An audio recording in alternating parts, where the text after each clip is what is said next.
여러분 안녕하세요. 김명희 문학TV, 저는 시와 소설을 쓰는 김명희입니다. 오늘은 2024년 조선일보 시 당선작 벽, 추성은 시인의 작품으로 오늘 공부해 보도록 하겠습니다. 좋은 작품을 감상할 수 있게 해주신 조선일보와 추성은 당선자와 정급별 시인, 문태준 시인 두 분 심사위원님께 감사드립니다. 여러분 눈 감으세요. 2024년 조선일보 시 당선작 벽, 추성은. 죽은 새 그 옆에 떨어진 것이 깃털인 줄 알고 잡아본다. 알고 보면 컵이지. 깨진 컵. 이런 일은 종종 있다. 새를 파는 이들은 새의 발목을 묶어둔다. 날지 않으면 새라고 할 수 없지만 사람들은 모르는 척 새를 산다고 연인은 말한다. 나는 그냥 대답하는 대신 옥수수를 알알로 떼어내서 길에 던져두었다. 뼈를 던지는 것처럼. 새가 옥수수를 쪼아 먹는다. 몽골이나 오스만 위구르족 어디에서는 시체를 절벽에 던져둔다고 한다. 바람으로, 영원으로, 깃털로 돌아가라고. 애완새는 컵 아니면 격자 창문과 백지, 청진기, 천장, 차라리 그런 것들에 가깝다.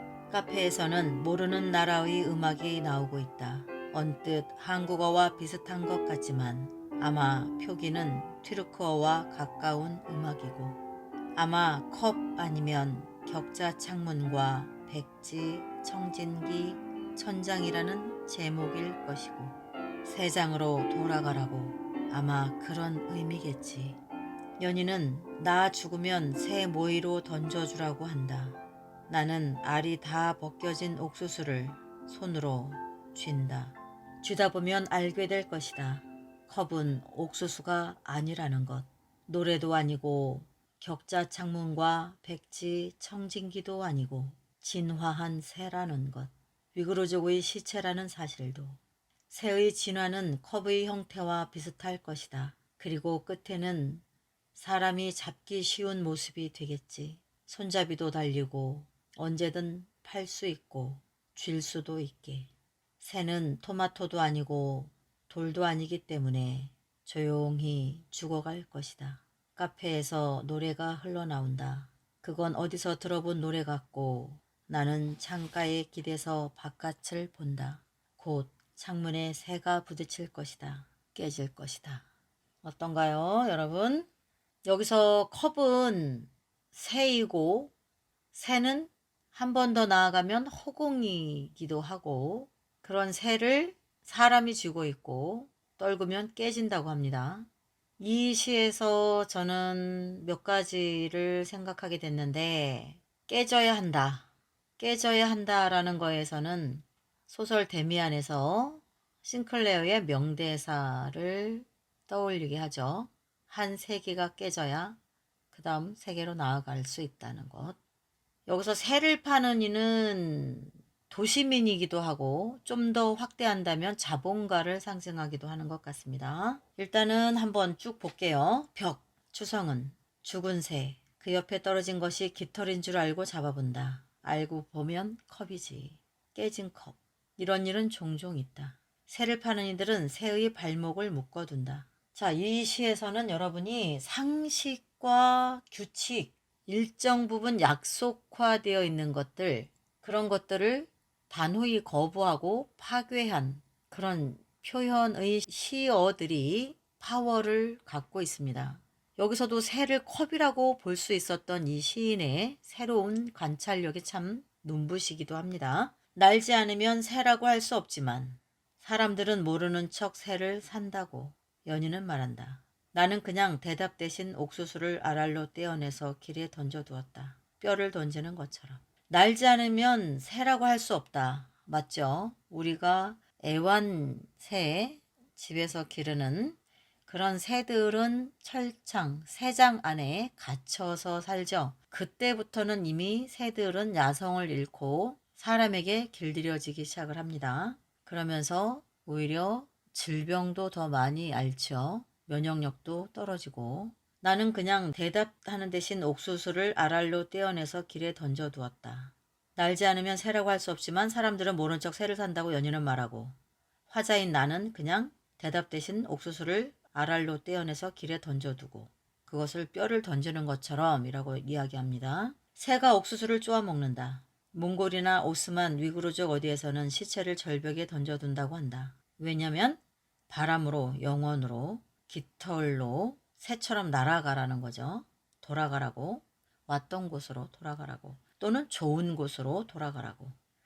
애완새는 컵 아니면 격자 창문과 백지, 청진기, 천장, 차라리 그런 것들에 가깝다. 왜 그럴까요? 애완새는 컵 아니면 격자 창문, 백지, 청진기, 천장, 하나의 사물이고 스스로 움직이지 못하는 어느 한 곳에 주로 정지되어 있는 그런 것들. 그러면서도 새와는 전혀 유사성이 없는 아주 낯선 전혀 새로운 단어로 새를 바라보고 있죠. 시인이. 그런 것들에 가깝다. 애완새는 그런 것들에 가깝다는 거예요. 애완새는. 왜냐? 늘 그 안에 갇혀 있으니까.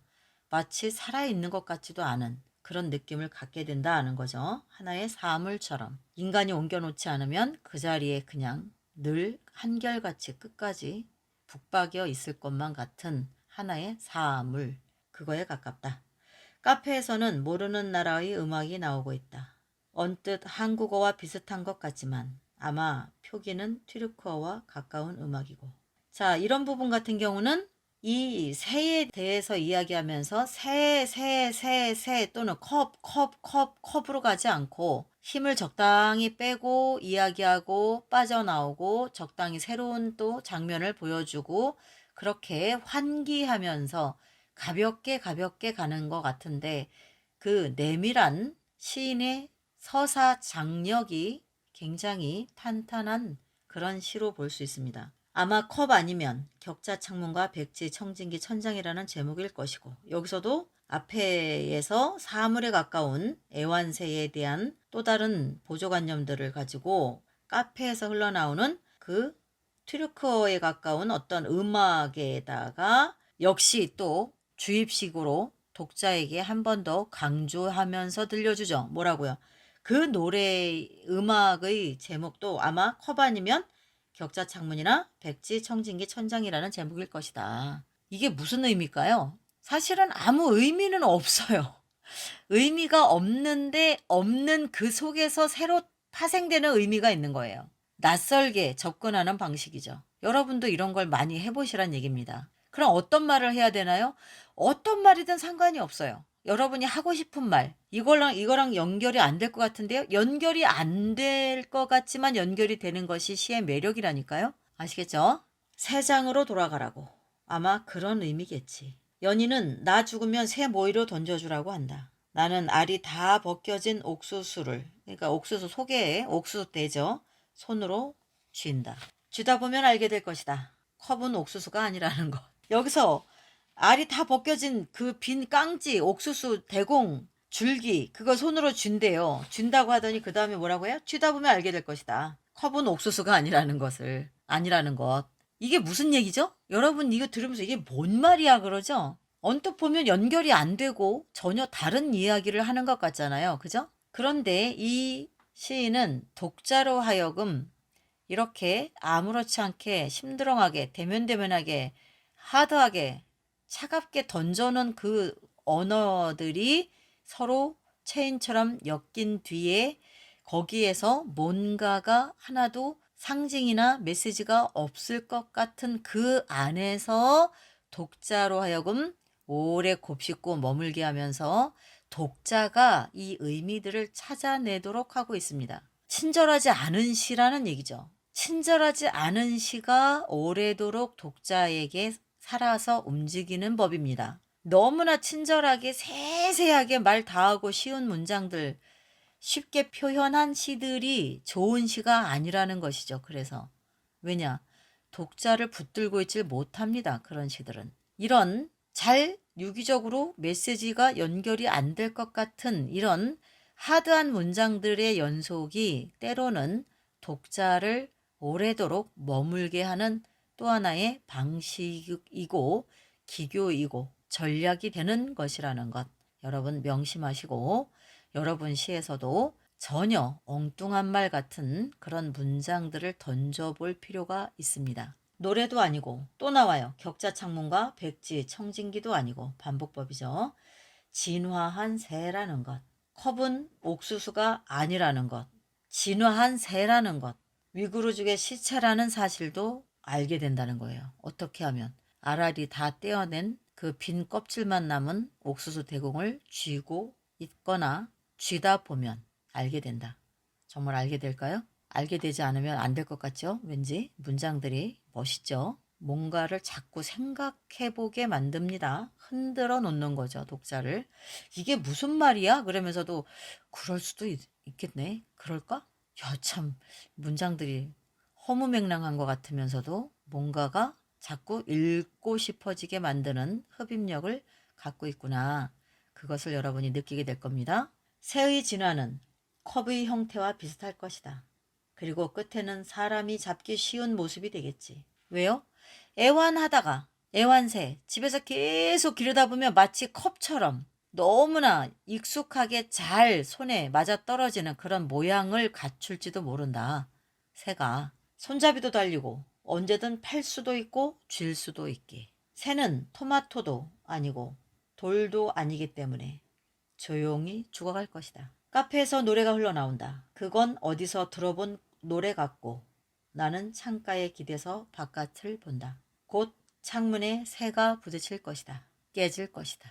자, 이 시에서는 굉장히 돋보이는 게 상식과 규칙, 우리에게 익숙한 그런 연결고리를 과감히 다 거부하고 본인의 어법으로 전혀 평소에 연결되거나 어울릴 수 없는 굉장히 낯설고 엉뚱한 사물들을 가져다 놓고 새와 한 형상으로 교차시키고 오버랩되도록 끌고 가는 문장의 힘이 있습니다. 또 한 가지 이 시를 통해서 저는 개인적으로 어떤 생각을 했느냐, 좀 더 이 시가 주는 메시지를 가지고 제가 철학적으로 접근을 해봤습니다.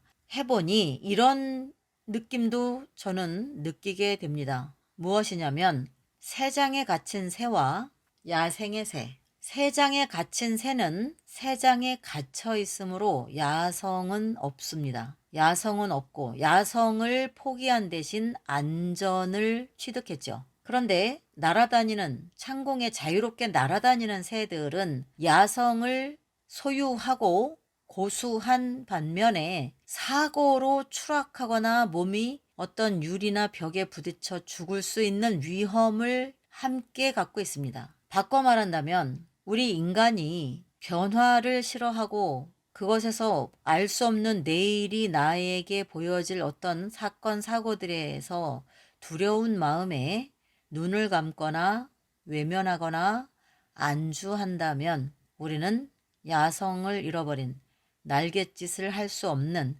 퇴화된 하나의 사물로 굳어질 수 있을 것이나 벽에 부딪히고 몸이 파괴되고 그런 위험, 언제든 발생할 수 있는 위험이 있더라도 창공을 드높이 활개치고 모든 세상을 거침없이 날아가고 뚫고 도달하는 그런 목표지향적이고 활동지향적이고 꿈과 희망지향적인 사람들이 살아있는 목숨이 아닌가. 그렇게도 이 시를 좀 더 확대시켜서 음미해 볼 수 있다는 것이죠. 여러분도 다양하게 이 시를 가지고 세상을 한번 비춰보시기를 바랍니다. 자, 그러면 심사평과 당선 소감을 보겠습니다. 자, 심사평 정급별 시인 문태준 시인 두 분 선생님이 해주셨고요. 앞부분은 여러분이 반드시 읽어보세요. 반드시라고 그랬습니다. 추성훈 씨를 새로운 시인으로 추천한다. 감각, 사유,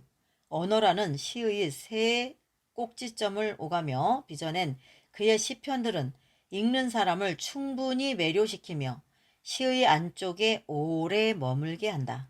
아까 제가도 말했죠. 당선작 벽은 녹록하지 않은 신의의 탄생을 예고하는 수일한 작품이다. 버드 스트라이크 혹은 조류 충돌의 새에게 사람 사는 곳이란 온통 부딪힐 수밖에 없는 차단된 차가운 벽이다. 그러니 새의 선택지는 진화하거나 깨져 죽거나 창 안에서 옥수수를 받아먹으며 길들거나 창의 바깥으로 넘어서거나 숱한 새 아닌 새가 되거나 진짜 새가 되거나일 것이다. 비단 새뿐이겠는가? 이 시가 반문명과 비인간을 지향하는 시로 읽히는 대목이다. 자, 이렇게 평을 했고요. 당선 소감은 아주 나머지 읽어보세요. 꼭 당선 소감 일부만 읽겠습니다. 아주 희박한 관성이 나를 움직인다고 느낀다. 21세기에 시를 쓴다는 것, 사랑 없는 세계에서도 아직도 시를 포기하지 않는다는 것, 어쩌면 현실을 호도하고 싶어서 선택한 게 시일지도 모르지. 그러나 믿고 싶기도 하다. 세계가 돌아가는 논리, 나의 관성, 그건 가장 가까이 있는 거라고. 오늘 저녁으로 뭘 먹을지, 애호박을 살지, 상추를 살지, 그 정도에 그치는 거야. 나의 시는 멀지 않은 징조가 좋겠다. 그건 모두의 이름 같은 거다. 나를 지켜준 것은 가장 가까운 곳에 있던 나의 이름이었으니까. 당선되었다는 연락이 왔다. 기쁘고도 충만하다. 이제 나는 저녁에 뭘 먹을지 고민해야지. 시랑 비슷한 문체를 끌고 가고 있죠. 참 엉뚱하게 불쑥 던지는 문장들이 우리를 이렇게 불러 세웁니다. 왜냐? 인간은 익숙한 것들에서는 매료되지 못합니다. 여러분이 시를 쓸 때 익숙하지 않게 써야 하는 이유 중에 하나이겠죠. 그죠? 자, 이렇게 해서 2024년 조선일보 시 당선작 추성은 당선자의 작품 벽이라는 아주 새롭고 재밌고 멋진 우리로 하여금 다양하게 곱씹게 하고 생각하게 하는 시를 여러분과 함께 맛봤습니다. 다음번에는 충북광역신문 당선작 박찬희 시인의 자물쇠를 가지고 돌아오겠습니다. 여러분 고생 많으셨어요. 여러분의 시도 이렇게 드라이하게 탁탁탁 던지면서 가는 시크한 그런 시 한번 꼭 써보시기 바랍니다. 자, 어떠셨어요, 여러분? 도움 되셨어요? 네. 꾸준히 가시면 돼요. 꾸준히 가시면 돼요. 지금 잘 하고 있어요. 여러분의 인생 2막을 꽃 피우는데 저도 늘 함께 동행하도록 하겠습니다. 다음에도 더 알찬 영상으로 돌아오겠습니다. 여러분, 안녕.